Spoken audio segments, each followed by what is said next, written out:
두려움은 나약함일까? 나이가 들어도 경험이 쌓여도 두려움은 언제든 찾아오죠. 두려움에 대한 정의 한 번쯤 생각해 보신 적 있으신가요? 우리가 흔히 알고 있는 두려움은 피해야 할 감정처럼 느껴지지만 조금 더 깊게 들여다보면 뜻이 꽤 다를 수 있습니다. 예를 들어 이런 순간들 말이에요. 문을 열기 직전 손잡이에 손을 댄 채로 잠깐 멈춰선 적. 방 안이 어두울 때 작은 소리가 유난히 크게 들렸던 적. 안개가 자욱한 길에서 앞이 보이지 않아 발을 떼지 못했던 순간. 우리는 이런 두려움을 압니다. 어떤 날은 나이가 들수록 두려운 게 더 많아졌어요. 라는 마음으로. 또 어떤 날은 앞으로 뭘 해야 할지 모르겠어서 숨이 막혀요. 처럼 두려움이 다가오면 초조해지고 불안해집니다. 그런데 철학은 여기서 질문을 하나 던집니다. 두려움은 나약함일까? 스토아 철학자 에픽테토스는 이런 요지로 말합니다. 우리를 흔드는 건 사건 그 자체가 아니라 그 사건을 바라보는 우리의 판단이다. 이 말이 무슨 뜻이냐면요. 두려움은 내가 약해서 생기는 감정이라기보다 내 마음이 어떤 상황을 위험하다고 해석할 때 울리는 신호에 가깝다는 겁니다. 그래서 오늘 저는 여러분께 두려움을 조금 다른 각도에서 이야기해 보려 합니다. 두려움은 나약함이 아닙니다. 두려움은 경보음일 수 있습니다. 불이 났을 때 경보가 울리듯 두려움은 지금 내게 중요한 것이 있다 는 사실을 알려주는 신호일지도 모릅니다. 문제는 두려움 그 자체가 아니라 우리가 두려움을 어떻게 이해하고 어떻게 다루느냐입니다. 오늘 이 영상에서 여러분은 세 가지를 얻어가실 겁니다. 첫째, 두려움을 바라보는 새로운 관점.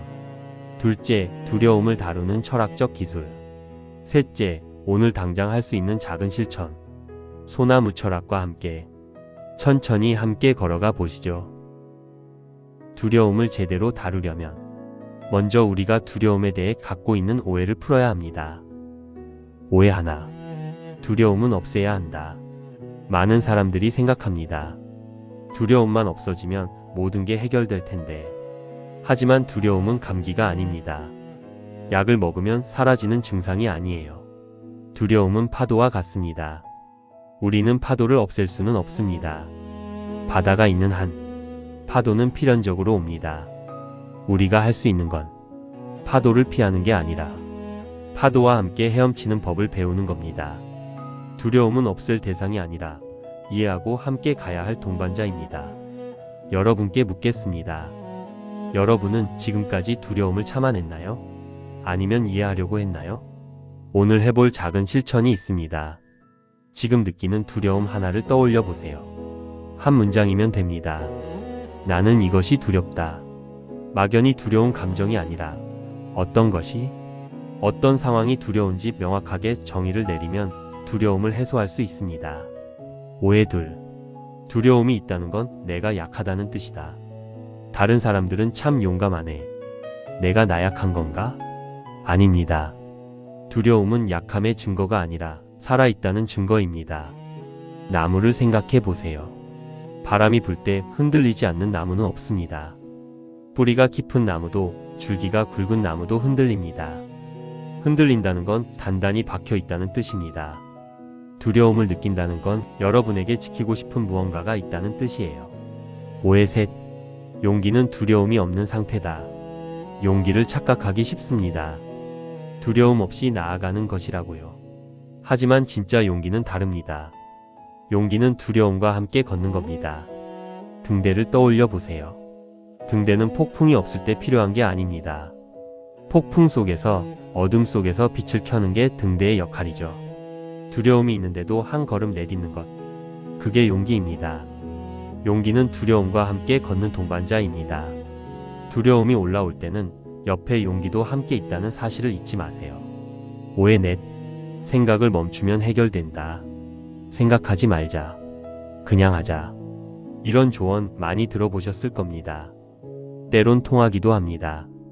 경험해보셨겠지만 멈출 수 없을 때가 더 많습니다.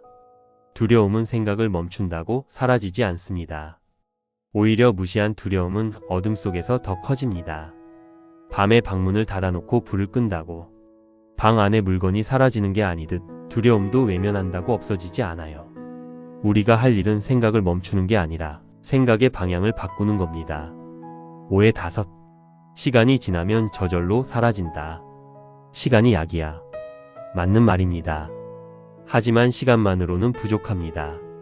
얼어붙은 호수를 생각해 보세요. 봄이 와도 햇빛이 비쳐도 얼음이 두꺼우면 녹는데 시간이 걸립니다. 두려움도 마찬가지입니다. 시간이 지나면서 옅어지는 건 맞지만 우리가 두려움을 다루게 되면 꽁꽁 언 호수가 녹듯이 두려움이 녹는 속도가 달라집니다. 자, 이제 철학의 도움을 받아보겠습니다. 철학이라고 하면 어렵게 느껴질 수 있는데 걱정하지 마세요. 오늘은 철학자들의 말을 일상의 언어로 쉽게 설명해 드릴 겁니다. 스토아 철학. 통제할 수 있는 것과 없는 것. 스토아 철학자 에픽테토스는 이렇게 말했습니다. 우리를 괴롭히는 건 일 그 자체가 아니라 그 일에 대한 우리의 생각이다. 무슨 뜻일까요? 두려움은 우리가 통제하려는 범위가 넓어질수록 커진다는 겁니다. 배를 타고 항해한다고 생각해 보세요. 바람은 우리가 통제할 수 없습니다. 파도도 날씨도 마찬가지죠. 하지만 우리는 돛의 방향을 정할 수 있고 키를 잡을 수 있습니다. 두려움이 커지는 이유는 우리가 바람까지 바꾸려고 하기 때문입니다. 내일 회의가 잘 될까? 다른 사람들이 나를 어떻게 볼까? 앞으로 어떻게 될까? 이런 질문들은 전부 우리가 통제할 수 없는 바람입니다. 우리가 할 수 있는 건 오늘 할 수 있는 준비를 하는 것, 지금 선택할 수 있는 방향을 정하는 것, 그게 전부입니다. 그것만으로도 충분합니다. 하이데거와 실존. 시간이 내 것이라는 신호. 독일 철학자 하이데거는 존재와 시간이라는 책에서 이런 이야기를 했습니다. 우리는 죽음을 의식할 때 비로소 진정으로 산다. 조금 무겁게 들릴 수 있지만 이 말은 사실 두려움의 본질을 꿰뚫고 있습니다. 두려움은 내 삶의 시간이 무한하지 않다는 걸 알려주는 신호입니다. 모래시계를 생각해 보세요. 모래가 떨어지는 걸 보면 우리는 시간을 의식하게 됩니다. 또는 해질녘 그림자를 떠올려 보세요. 해가 질수록 그림자는 길어집니다. 그림자가 길어진다는 건 시간이 흐르고 있다는 뜻이죠. 두려움도 마찬가지입니다. 두려움이 생긴다는 건 우리가 시간을 느끼고 있다는 뜻입니다. 이 시간이 흘러가기 전에 뭔가 해야 하는데 지금 하지 않으면 기회가 없을지도 몰라. 이런 두려움은 사실 삶이 나에게 소중하다는 증거입니다. 불교적 관점. 붙잡으려 할수록 커지는 두려움. 불교에서는 무상과 집착에 대해 이야기합니다. 모든 것은 변한다. 붙잡을 수 없다. 두려움은 우리가 변화를 막으려 할 때 커집니다. 손에 모래를 쥐어보세요. 꽉 쥘수록 모래는 손가락 사이로 빠져나갑니다. 반대로 손을 살짝 펴고 있으면 모래는 손바닥에 머물러 있죠. 흐르는 강물도 마찬가지입니다. 물을 잡으려고 할 수는 없습니다. 하지만 물 위에 손을 담그고 흐름을 느낄 수는 있어요. 우리가 무언가를 영원히 붙잡으려 할 때 두려움은 커집니다. 이 관계가 끝나면 어쩌지? 이 상태가 무너지면 어쩌지? 하지만 모든 것은 변합니다. 관계도 상태도 감정도. 변화는 나쁜 게 아닙니다. 변화는 삶의 본질입니다. 우리가 할 수 있는 건 지금 이 순간을 온전히 느끼는 것. 그게 전부입니다. 키에르케고르. 가능성 앞에 떨림. 덴마크 철학자 키에르케고르는 불안에 대해 깊이 탐구했습니다. 불안은 자유의 현기증이다. 두려움은 가능성이 열려 있을 때 생기는 떨림입니다. 문턱을 생각해 보세요. 문턱은 경계입니다. 안과 밖, 여기와 저기를 나누는 선이죠. 문턱에 서면 우리는 망설입니다. 들어갈까 말까? 나갈까 말까? 현관문도 마찬가지입니다. 문을 열면 새로운 세계가 펼쳐집니다. 하지만 문을 열기 전에는 그 너머가 보이지 않죠. 갈림길 표지판 앞에 서면 우리는 선택해야 합니다. 어느 길로 갈지. 선택이 있다는 건 흔들림도 있다는 뜻입니다. 만약 선택지가 하나밖에 없다면 두려움도 없을 겁니다. 그냥 가면 되니까요. 하지만 우리 앞에는 여러 길이 있습니다. 그래서 두렵습니다. 그리고 그게 자유입니다. 스피노자. 정서를 이해하는 힘. 스피노자는 이렇게 말했습니다. 우리가 정서를 명확히 이해할 때 그 정서는 우리를 지배하지 못한다. 두려움의 이름을 붙이고 이해하면 두려움의 힘이 줄어듭니다. 어두운 방에 혼자 있을 때 무언가 소리가 크게 들립니다. 하지만 불을 켜고 보면 그건 창문이 바람에 흔들리는 소리였습니다. 이름을 모를 때 우리는 그것을 더 무서워합니다. 하지만 이름을 알면 다룰 수 있게 됩니다.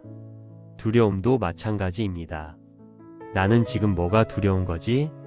왜 두려운 거지? 이렇게 물으면 두려움은 조금씩 윤곽을 드러냅니다. 두려움은 우리가 통제할 수 없는 것을 통제하려 할 때, 변화를 막으려 할 때, 가능성 앞에서 선택해야 할 때 생기는 것입니다. 자, 여기까지 철학자가 두려움을 어떻게 보는지 풀어봤습니다. 이제 조금 더 구체적으로 들어가 볼게요. 우리 삶에서 두려움이 어떤 모습으로 나타나는지 살펴볼까요? 첫 번째, 관계의 두려움. 관계에서 두려움이 생길 때는 보통 이런 생각이 깔려 있어요. 저 사람이 나를 싫어하면 어쩌지? 거절당하면? 상처받으면? 이런 두려움은 우리가 타인의 눈을 통해서만 나를 확인하려 할 때 생겨요. 스피노자는 우리가 정서를 명확히 이해할 때 그 정서는 우리를 지배하지 못한다고 했어요. 깨지기 쉬운 유리컵을 떠올려 보세요. 우리는 유리컵을 조심스럽게 다룹니다. 떨어뜨릴까봐, 깨질까봐 조심합니다. 근데 유리컵을 너무 꽉 쥐면 손에 힘이 들어가면서 오히려 떨어뜨릴 위험이 커져요. 또 다른 비유를 들어볼까요? 뜨거운 물을 차가운 유리에 부으면 금이 가면서 깨지게 됩니다. 너무 급격한 변화를 견디지 못하는 거죠. 관계도 마찬가지예요. 너무 꽉 쥐거나 너무 급격한 걸 원하면 금이 가기 쉬워요. 관계의 두려움을 다루는 방법은 조금 느슨하게 쥐는 거예요. 그리고 천천히 온도를 맞춰가는 거예요. 두 번째, 상실의 두려움. 상실의 두려움, 잃으면 어쩌지? 라는 생각에서 시작됩니다. 이게 사라지면 나는 뭐가 남지? 이 사람이 떠나면? 이 상태가 끝나면? 이런 두려움은 우리가 지금 가진 것을 영원하다고 착각할 때 생겨요. 불교에서는 모든 것은 무상하다고 합니다. 영원한 건 단 하나도 없습니다. 해질녘 그림자를 떠올려 보세요. 해가 질수록 그림자는 길어집니다. 그림자가 길어진다는 건 시간이 흐르고 있다는 뜻이죠. 계절의 변화도 마찬가지예요. 봄이 왔다. 여름이 오고 가을이 오면 곧이어 겨울이 와요. 계절이 바뀐다고 나무가 죽는 게 아니에요. 그냥 다른 모습으로 존재하는 거죠. 상실의 두려움을 다루는 방법은 영원함을 기대하지 않는 거예요. 대신 지금 이 순간을 온전히 느끼는 거예요. 해가 지는 걸 막을 수는 없어요. 그치만 해가 지는 모습을 바라볼 수는 있습니다. 세 번째, 실패의 두려움. 실패의 두려움은 우리에게 가장 자주 다가오는 두려움입니다. 잘못되면 어쩌지? 라는 생각에서 와요. 내가 망치면? 기대에 못 미치면? 다시는 기회가 없으면? 이런 두려움은 우리가 완벽함을 기준으로 삼을 때 생겨요. 니체는 실패는 성공의 반대가 아니라 시도의 일부다 라고 했어요. 파도에 무너지는 모래성을 떠올려 보세요. 모래성을 열심히 쌓았는데 파도가 와서 우르르 무너집니다. 어쩔 수 없어요. 다시 쌓으면 됩니다. 다시 쌓는 게 실패가 아니에요. 다시 쌓는 게 과정입니다. 그리고 다시 쌓을 때마다 우리는 조금씩 더 잘 쌓는 법을 배워요. 실패의 두려움을 다루는 방법은 완벽함을 내려놓는 거예요. 그리고 과정 자체를 받아들이는 거예요. 모래성은 언제든 파도에 의해 지나가는 사람에 의해 무너질 수 있어요. 그럼에도 쌓는 과정 자체가 의미 있어요. 네 번째, 변화의 두려움. 변화의 두려움은 지금이 편한데 왜 바꿔야 하지? 라는 생각에서 와요. 아는 상황이 낫지, 저 상황이 더 나쁘면 어쩌지? 낯선 게 두려워. 예측할 수 없어. 이런 두려움은 고정된 것에서만 안전을 느낄 때 생겨요. 헤라클레이토스는 같은 강물에 두 번 발을 담글 수 없다고 했어요. 모든 건 흐르고 있다고요. 새 껍질을 벗는 나무를 떠올려 보세요. 나무는 계속 자라납니다. 겉껍질이 벗겨져요. 이 과정은 사실 아픈 과정일 수도 있어요. 근데 벗겨지지 않는다면 나무는 더 자랄 수가 없어요. 탈피도 마찬가지예요. 뱀이 허물 벗는 거요. 겨울을 준비하는 나무도요. 변화는요, 손실이 아니라요, 성장이에요. 변화의 두려움을 다루는 방법은요, 고정된 것에 집착하지 않는 거예요. 그리고 변화를 성장의 신호로 보는 거예요. 겉껍질이 벗겨진다는 것은 속이 자라고 있다는 뜻이에요. 자, 여기까지 4가지 두려움을 구체적으로 풀어봤어요. 관계의 두려움은 느슨하게 지는 것, 상실의 두려움은 지금을 느끼는 것, 실패의 두려움은 과정을 받아들이는 것, 변화의 두려움은 성장의 신호로 보는 것. 두려움은 삶이 멈췄다는 증거가 아닙니다. 두려움은 삶이 중요한 방향을 가리키는 신호일 수 있습니다. 우리가 아무것도 소중하게 여기지 않는다면 두려움도 없을 겁니다. 두려움은 우리에게 묻고 있습니다. 너에게 정말 중요한 게 뭐니? 너는 무엇을 지키고 싶은 거니? 너는 어디로 가고 싶은 거니? 두려움은 나침반입니다. 때론 흔들리는 나침반이지만 방향을 가리키고 있습니다. 소나무를 떠올려 봅니다. 바람이 분다고 뿌리가 흔들리는 게 아닙니다. 오히려 바람이 불수록 뿌리는 더 깊어집니다. 두려움이라는 바람이 여러분을 흔들 때 여러분의 뿌리는 더 깊어지고 있습니다. 오늘 여러분이 할 수 있는 일이 있습니다. 1분간 두려움을 의식해 보는 것입니다. 눈을 감고 천천히 3번 숨을 쉬세요. 지금 느끼는 두려움을 떠올려 보세요. 그 두려움에게 조용히 말해 보세요. 너는 나를 지키려고 온 거구나. 고마워. 그리고 물어보세요. 오늘 나는 무엇을 할 수 있지? 한 가지만 떠올리세요. 아주 작은 것 하나. 눈을 뜨세요. 그리고 그 한 가지를 해보세요. 두려움은 적이 아닙니다. 두려움은 동반자입니다. 완벽하게 다루지 못해도 괜찮습니다. 조금씩 천천히 배워가면 됩니다. 오늘도 여러분은 잘하고 있습니다. 두려움을 의식해 볼 수 있도록 잠시 편안한 음악을 들으며 시간을 보내보세요. 소나무 철학이었습니다.